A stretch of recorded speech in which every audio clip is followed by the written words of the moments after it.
ਚੋਰੀ ਡਕੈਤੀ ਕਰਨ ਵਾਲੇ ਵਿਅਕਤੀਆਂ ਵੱਲੋਂ ਘਰਾਂ ਵਿੱਚ ਤੇ ਸੜਕਾਂ ਉੱਤੇ ਲੁੱਟ-ਖੋਹ ਕਰਨ ਤੋਂ ਬਾਅਦ ਕਈ ਵਾਰ ਕਤਲ ਕਰਨ ਦੇ ਮਾਮਲੇ ਸਾਹਮਣੇ ਆਉਂਦੇ ਨੇ।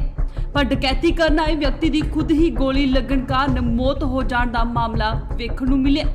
ਜ਼ਿਲ੍ਹਾ ਫਿਰੋਜ਼ਪੁਰ ਦੇ ਹਲਕਾ ਜ਼ੀਰਾ ਦੇ ਪਿੰਡ ਬਸਤੀ ਬੂਟੇਵਾਲੀ ਵਿੱਚ ਇੱਕ ਜ਼ਿਮੀਂਦਾਰ ਚਰਨਜੀਤ ਸਿੰਘ ਪੁੱਤਰ ਗੁਰਮੀਤ ਸਿੰਘ ਦੇ ਘਰ ਲੁਟੇਰਿਆਂ ਵੱਲੋਂ ਡਕੈਤੀ ਦੇ ਮਨਸੂਬੇ ਬਣਾਉਂਦੇ ਹੋਏ ਜਦੋਂ ਉਸ ਦੀ ਕੋਠੀ ਵਿੱਚ ਗਏ ਤਾਂ ਉਸ ਵਕਤ ਬਿਜਲੀ ਗਈ ਹੋਈ ਸੀ, ਜਿਸ ਦਾ ਉਹਨਾਂ ਵਿਅਕਤੀਆਂ ਨੂੰ ਕੁਝ ਵੀ ਨਹੀਂ ਸੀ ਪਤਾ। ਉਸ ਜ਼ਿਮੀਂਦਾਰ ਦੇ ਘਰ ਆਏ 3 ਲੁਟੇਰਿਆਂ ਵੱਲੋਂ ਜਦ ਲੁੱਟ ਕਰ ਲਈ ਅੱਗੇ ਵਧੇ ਤਾਂ ਉਸ ਸਮੇਂ ਬਿਜਲੀ ਆਉਣ ਨਾਲ ਉਹਨਾਂ ਨੂੰ ਖਦਸ਼ਾ ਹੋਇਆ ਕਿ ਘਰ ਵਾਲੇ ਜਾਗੇ ਨੇ। ਦੂਜੇ ਪਾਸੇ ਪੜੋਸੀ ਅਮਰਜੀਤ ਸਿੰਘ ਸੰਧੂ ਵਾਸੀ ਬਸਤੀ ਬੁੱਟੇਵਾਲੀ ਵੱਲੋਂ ਉਸ ਸਮੇਂ ਆਪਣਾ ਗੇਟ ਵੀ ਖੋਲ੍ਹਿਆ ਗਿਆ, ਜੋ ਆਪਣੇ ਘਰ ਦੇ ਬਾਹਰ ਬਣ ਰਹੀ ਨਵੀਂ ਕੋਠੀ ਵਿੱਚ ਪਏ ਰਿਸ਼ਤੇਦਾਰਾਂ ਨੂੰ ਬੁਲਾਉਣ ਵਾਸਤੇ ਘਰੋਂ ਨਿਕਲਿਆ ਸੀ।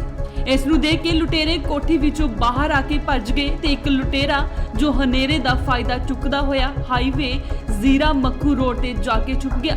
ਜਦੋਂ ਉਸ ਦੀ ਭਾਲ ਕਰਦੇ ਹੋਏ ਪਿੰਡ ਵਾਸੀ ਉਸ ਦੇ ਪਿੱਛੇ ਪਹੁੰਚੇ ਤਾਂ ਉਸ ਵੱਲੋਂ ਆਪਣੀ ਪਿਸਟਲ ਕੱਢ ਕੇ ਫਾਇਰ ਕਰਨਾ ਚਾਹਿਆ, ਜੋ ਕਿ ਉਸ ਦੇ ਖੁਦ ਦੇ ਹੀ ਫਾਇਰ ਲੱਗ ਗਿਆ, ਜਿਸ ਨਾਲ ਉਸ ਦੀ ਮੌਤ ਹੋ ਗਈ। ਘਟਨਾ ਇਹ ਵਾਪਰੀ ਹੈ ਜੀ। ਅਸੀਂ ਰਾਤ ਲਾਈਟ ਚਲੇ ਗਈ ਹੈ ਜੀ। ਲਾਈਟ ਚਲੇ ਗਈ ਕਰੀਬਨ 8, 9, 10 ਵਜੇ ਦੇ ਕਰੀਬ ਲਾਈਟ ਬੰਦ ਹੋ ਗਈ, ਇਨਵੇਟਰ ਵੀ ਬੰਦ ਹੋ ਗਿਆ। ਉਹ ਸਾਡੇ ਰਿਸ਼ਤੇਦਾਰ ਆਏ ਹੋਏ ਸੀਗੇ ਤੇ ਉਹ ਲਾਈਟ ਬੰਦ ਕਰਕੇ ਅਸੀਂ ਨਵੀਂ ਕੋਠੀ ਪੈ ਰਹੀ ਅਸੀਂ ਉੱਥੇ ਉਹਨਾਂ ਨੂੰ ਬਿਠਾ ਕੇ ਨਾ ਤੇ ਮੈਂ ਕਿਹਾ ਇੱਥੇ ਹਵਾ ਆਉਂਦੀ ਆ। ਉਹ ਲੰਮੇ ਪੈ ਗਏ ਤੇ ਮੈਂ ਘਰੇ ਆ ਗਿਆ। ਘਰੇ ਆ ਕੇ ਮੈਂ ਬਹਿ ਗਿਆ ਕੋਈ 10-20 ਮਿੰਟ ਬੈਠਾ ਤੇ ਉਹ ਲਾਈਟ ਆ ਗਈ 11:30 ਵਜੇ ਪੂਰੇ ਨੈਟ 11-11:30 ਵਜੇ। ਫਿਰ ਮੈਂ ਬੁਲਾਉਣ ਗਿਆ ਵਾਪਸ, ਮੈਂ ਕਿਹਾ ਚਲੋ ਆ ਜਾਓ ਘਰੇ ਆ ਜਾਓ, ਲਾਈਟ ਆ ਗਈ ਆ।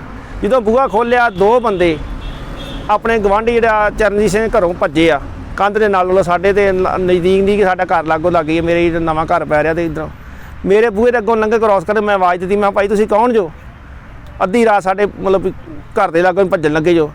ਫਿਰ ਦੇਖਿਆ 2 ਜਣੇ ਸੀ, ਉਹਨੂੰ ਆਵਾਜ਼ ਮਾਰੀ, ਰੋਕਣ ਦੀ ਕੋਸ਼ਿਸ਼ ਕੀਤੀ। ਮੈਂ ਕੋਈ ਰੁਕੋ ਕਿਹੜੇ ਜੋ? ਇਹ ਭੱਜ ਤੁਰੇ ਆ ਤੇ ਮੈਂ ਸੜਕ ਤੋਂ ਦੂਜੇ ਪਾਸੇ ਚਲੇ ਗਿਆ। ਮੈਂ ਫਿਰ ਆਪਦੇ ਭਰਾ ਨੂੰ ਆਵਾਜ਼ ਮਾਰੀ, ਮੈਂ ਕਿਹਾ ਬੰਦੇ ਪੈ ਗਏ ਆ ਇੱਧਰੋਂ। ਇਹਨਾਂ ਨੇ ਗਵਾਂਢ ਆਪਣੇ ਚਰਨਜੀਤ ਸਿੰਘ ਦੇ ਘਰੋਂ ਨਿਕਲੇ ਆ ਤੇ ਆਪਾਂ ਦੇਖੀਏ, ਆਵਾਜ਼ ਦਈਏ ਉਹਨਾਂ ਨੂੰ, ਪੁੱਛੀਏ। ਅਸੀਂ ਮਤਲਬ ਬਾਹਰ ਨਿਕਲੇ ਆ। ਜਦੋਂ ਬਾਹਰ ਨਿਕਲੇ ਆ ਕੋਈ 1-2 ਮਿੰਟ ਦਾ ਵਕਫਾ ਪੈ ਗਿਆ। ਤੀਜਾ ਬੰਦਾ ਜਿਹੜਾ ਇਹਨਾਂ ਦਾ ਸਾਥੀ ਉਹ ਇਹਨਾਂ ਪਰਲੇ ਪਾਸਿਓਂ ਮੇਨ ਗੇਟ ਵਾਲੇ ਪਾਸਿਓਂ ਆਇਆ, ਉਧਰੋਂ ਪਰੇੋਂ ਦੀਵਾਰ ਟੱਪ ਕੇ ਇਹਨਾਂ ਦੀ ਜਾਂ ਹੈ ਨਾ, ਤੇ ਉਹ ਆ ਕੇ ਤੇ ਹੌਲੀ ਹੌਲੀ ਨੀਵਾਂ ਹੁੰਦਾ ਤੇ ਉਹ ਸੜਕ ਵੱਲ ਨੂੰ ਚਲੇ ਗਿਆ। ਉਧਰੋਂ ਅਸੀਂ ਇੱਧਰ ਚਲੇ ਗਏ, ਉਹ ਗੇਟ ਤੋਂ ਰਾਹ ਤੋਂ ਪਰੇ ਚਲੇ ਗਿਆ। ਅਸੀਂ ਉੱਧਰ ਜਾ ਕੇ ਤੇ ਇਹਨਾਂ ਨੂੰ ਆਵਾਜ਼ ਦਿੱਤੀ। ਅਸੀਂ ਗੁਰਦਰਸ਼ਨ ਸਿੰਘ ਨੂੰ ਫੋਨ ਲਾਇਆ ਵੀ ਆ ਬੰਦੇ ਪੈ ਗਏ ਆ। ਇੱਕ ਬੰਦਾ ਇਹਨਾਂ ਦਾ ਉੱਥੇ ਜਦੋਂ ਪਰਲੇ ਪਾਸੇ ਜਿਹੜਾ ਮੁੰਡਾ ਜਿਹਨੂੰ ਗੋਲੀ ਲੱਗੀ ਆ ਇਹ ਇੱਥੇ ਬੈਠਾ, ਇਹਨੇ ਆਪਦੀ ਵੱਜੀ ਆ ਨੇ ਗੋਲੀ ਆਵਾਜ਼ ਆਈ ਸਾਨੂੰ, ਅਸੀਂ ਭੱਜ ਗਏ ਇਹਨਾਂ ਘਰ ਨੂੰ ਆਵਾਜ਼ ਦਿੱਤੀ ਇਹਨਾਂ ਨੂੰ। ਉਦੋਂ ਗੁਰਦਰਸ਼ਨ ਸਿੰਘ ਨੂੰ ਫੋਨ ਲਾਇਆ, ਉਹ ਆ ਗਏ ਆ। ਮੁੜ ਕੇ ਮੁਲਾਜ਼ਮ ਆ ਗਏ, ਉਹਨਾਂ ਚੱਕ ਕੇ ਉਹਨਾਂ ਦੇਖਿਆ ਤੇ ਗੋਲੀ ਲੱਗੀ ਪਈ ਸੀ ਇਹਨਾਂ ਨੂੰ। ਤੇ ਉਸ ਤੋਂ ਬਾਅਦ ਉਹ ਫਿਰ ਆਪਦੀ ਕਾਰਵਾਈ ਕਰਕੇ ਲੈ ਗਏ ਆ। ਤੇ ਬਾਕੀ 3 ਬੰਦਿਆਂ ਦੇ ਜਿਹੜੇ 2 ਬੰਦੇ ਹੋਰ ਆ ਉਹਨਾਂ ਬਾਰੇ ਮਤਲਬ ਪ੍ਰਸ਼ਾਸਨ ਤੋਂ ਮੰਗ ਆ ਵੀ ਉਹਨਾਂ ਦਾ ਵੈਰੀਫਾਈ ਕੀਤਾ ਜਾਵੇ, ਉਹਨੂੰ ਲੱਭਿਆ ਜਾਵੇ ਵੀ ਇਹ ਵਾਰਦਾਤ ਕਰਨ ਆਏ ਸੀਗੇ, ਲੁੱਟ ਦੇ ਮਸਲੇ ਨਾਲ ਆਏ ਸੀ ਜਾਂ ਕਿਸੇ ਹੋਰ ਮਸਲੇ ਨਾਲ ਆਏ ਸੀਗੇ। ਤੇ ਜਿਹੜੇ ਬੰਦੇ ਦੀ ਮੌਤ ਹੋਈ ਉਹਦੀ ਪਤਾ ਲੱਗਾ ਕਿੱਥੋਂ ਦਾ? ਨਹੀਂ, ਉਹਦਾ ਨਹੀਂ ਪਤਾ ਲੱਗਾ। ਉਹਦੇ ਮੁਲਾਜ਼ਮ ਉਹਨੂੰ ਲੈ ਗਏ ਜੀ। ਤੇ ਉਸ ਤੋਂ ਬਾਅਦ ਕੀ ਹੈ, ਇੱਕ ਦੂਸਰੀ ਸਾਈਡ ਤੇ ਮੋਟਰਸਾਈਕਲ ਸੁਬਾਹ ਫਿਰ ਅਸੀਂ ਵੇਖਿਆ ਮੁਲਾਜ਼ਮ ਵੀ ਸੀਗੇ ਸਾਡੇ ਨਾਲ ਆਏ, SHO ਸਾਹਿਬ ਵੀ ਨਾਲ ਸੀ। ਤੇ ਦੂਸਰੀ ਜਿਹੜੇ ਮੋਟਰਸਾਈਕਲ ਇਹਨਾਂ ਨੇ ਲਿਖਾਰ ਕੇ ਉੱਤੇ ਘਾਹ ਪਾਇਆ ਸੀ ਉਹਦੇ ਉੱਪਰ, ਤੇ ਉਹ ਫਿਰ ਚੱਕ ਕੇ ਦੇਖਿਆ। ਉਹ ਸਾਡੇ ਸਾਹਮਣੇ ਘਰ ਵਾਲੇ ਨੇ ਉਹਨਾਂ ਦੱਸਿਆ ਵੀ ਇਸ ਤਰ੍ਹਾਂ ਮੋਟਰਸਾਈਕਲ ਖੜਾ ਆ ਦੂਸਰੀ ਸਾਈਡ। ਉਹ ਦੇਖਿਆ ਤੇ ਮੋਟਰਸਾਈਕਲ ਲਾਇਆ ਥੱਲੇ ਮੋਟਰਸਾਈਕਲ ਸੀ ਇਹਨਾਂ ਦਾ ਜੀ। ਉਹ ਵੀ ਮੁਲਾਜ਼ਮ ਲੈ ਗਿਆ ਜੀ ਥਾਣੇ ਵਾਲੇ। ਪਿੰਡ ਵਾਸੀਆਂ ਵੱਲੋਂ ਮੌਕੇ ਤੇ ਥਾਣਾ ਸਦਰ ਦੇ SHO ਮੋਹਿਤ ਅਵਨ ਨੂੰ ਸੰਦੇਸ਼ਾ ਭੇਜਿਆ, ਜੋ ਕਿ ਮੌਕੇ ਤੇ ਪਹੁੰਚ ਗਏ। ਉਹਨਾਂ ਨੇ ਇਸ ਦੀ ਜਾਂਚ ਪੜਤਾਲ ਸ਼ੁਰੂ ਕਰ ਦਿੱਤੀ ਹੈ। ਇਸ ਦੌਰਾਨ SHO ਮੋਹਿਤ ਅਵਨ ਨੇ ਦੱਸਿਆ ਕਿ ਲੁਟੇਰੇ ਵੱਲੋਂ 11:30 ਵਜੇ ਲੁੱਟ-ਖੋਹ ਕਰਨ ਦਾ ਮਾਮਲਾ ਬਸਤੀ ਬੁੱਟੇਵਾਲੀ ਵਿੱਚ ਸਾਹਮਣੇ ਆਇਆ, ਜਿਸ ਦੌਰਾਨ ਲੁਟੇਰਿਆਂ ਵੱਲੋਂ ਕੋਠੀ ਵਿੱਚ ਦਾਖਲ ਹੋ ਕੇ ਲੁੱਟ ਕਰਨੀ ਸੀ। ਪਰ ਇਸ ਮੌਕੇ ਇੱਕ ਲੁਟੇਰੇ ਵੱਲੋਂ ਖੁਦ ਦੇ ਗੋਲੀ ਲੱਗ ਜਾਣ ਕਾਰਨ ਉਸ ਦੀ ਮੌਤ ਹੋ ਗਈ।